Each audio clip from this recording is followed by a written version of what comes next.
Hi, this is Donna Taggert, the dietitian from the Department of Aging and Human Services. October is National Awareness of Vegetarians Month, and it was established in 1977 to help bring awareness to the vegetarian lifestyle and its benefits. So what are the benefits of this vegetarian lifestyle? Well, studies show vegetarian diets are higher in vitamins A, B2, C, E, beta-carotene, calcium, folate than non-vegetarian diets. That's a significant amount of nutrients that we need in our diets daily. Recent research shows vegetarians have a significant lower overall incidence of cancers and lower cholesterol and blood pressure. This dietary pattern is linked with decreased risk of heart disease and type 2 diabetes as well. So there's different types of vegetarian. Probably the most flexible one, ironically, is called the flexitarian. It allows dairy, eggs, small amounts of meat, poultry, fish, seafood, but with an emphasis on the vegetarian components. Pescatarian is dairy foods, eggs, fish, seafood, but no meat and no poultry. The typical vegetarian is also called a lacto-ovo vegetarian diet. It allows dairy and eggs, but no meat, no poultry, no fish, no seafood. And then the most restrictive one is the vegan, which allows no animal products at all. Now, if you follow this, it's very important to get a supplement of vitamin B12 because there's no B12 in plant, it's all in animal sources. And calcium is something you have to be aware of because the dairy component is missing. But so how do we celebrate this month of awareness of vegetarianism? Well, say you're like, I don't know if I want to be a vegetarian and you're not even sure. Well, try making one night a week a vegetarian meal. A lot of people do on Monday. They call it Meatless Monday. It's actually a campaign out there. You can Google it and get all kinds of ideas. But sometimes that day, Monday, meatless, it gives you a trigger to remember. Maybe you're like, I don't know about this, but if you have your plate, fill it first at least halfway with the vegetables, and then you don't have a whole lot room for all the meat and stuff that you want to do. Maybe try building your meal around a salad instead of a little side salad. Have a big salad. You can still put your meats and stuff on it, but you're really increasing the amount of vegetables you're eating. Maybe try one of the new whole grains, which ironically are old grains because they've been around. They're called ancient grains, been around for thousands of years. Barley, quinoa, farro, teff. All the stores carry them now, so experiment with a new whole grain.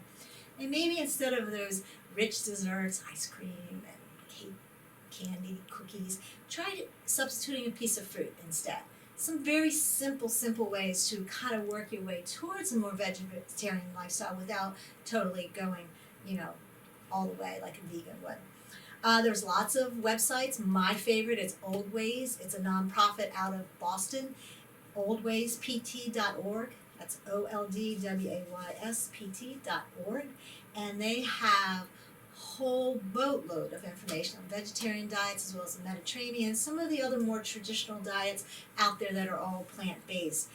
You can purchase things from there. You get a 4-week menu plan for a vegetarian diet. If you're like, I don't know how to start, they can help you kickstart that. And then there's lots of things in the library. I went to the Leonardtown branch just recently. It's a heavy book. How to Cook Everything Vegetarian.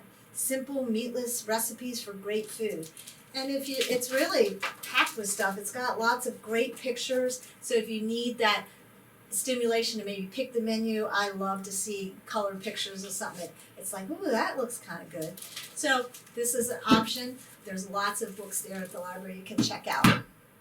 Now, being a vegetarian doesn't automatically make it healthy. You can stock up on a lot of processed vegetarian things that have a lot of sodium, often with extra added sugar, cookies, chips, maybe not animal product, but they're not a good vegetarian substitute for things.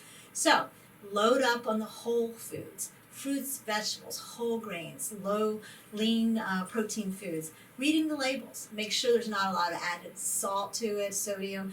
Look for lower levels of saturated fat. Try to pick things that are, more of a whole process than really processed foods. That's how you really reap the benefits. Now at the back, there's going to be a PDF that you can print out if you want to, or just refer to. It's from that Old Ways company, and you can't read this, of course, but it's going to tell you all about, because the biggest concern for people when they go vegetarian is like, am I getting enough protein? So it actually tells you on the second page how to calculate how much protein you need, and then how to get it as a vegetarian source. So the last couple pages are all vegetarian plant source proteins and how much a serving will provide for you protein wise.